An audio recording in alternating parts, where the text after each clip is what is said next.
After Bihar, will India keep choosing war rhetoric over development? Bihar has voted and the NDA, including the BJP, has returned to power. But this victory is not just a political outcome. It is a stark reminder of how deeply militarized rhetoric continues to overshadow the real issues facing ordinary Indians. Throughout the campaign, Modi leaned heavily on the narrative of Operation Sindoor, steering attention from unemployment and migration toward conflict and nationalism. After the Pahalgam attack, he traveled specifically to Bihar rather than any other Indian state to issue his threat to avenge the killings in Pahalgam. And once the operation was carried out, he returned to repeatedly claim that the promise had been fulfilled. As the elections approached, this militarized tone only intensified, with statements by military officials increasingly echoing the same jingoistic themes of strikes, security, and retaliation, creating a false narrative of victory. Yet Bihar's reality remains unchanged.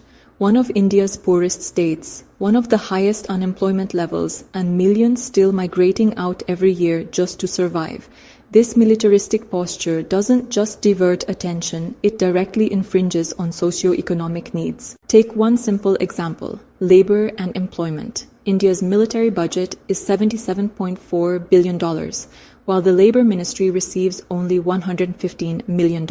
If even 1% of defense spending were redirected, India could increase the labor budget sixfold, creating jobs, building skills, and easing the pressure on millions of families. But instead of demanding development, voters are being conditioned to prioritize militarism over their own futures.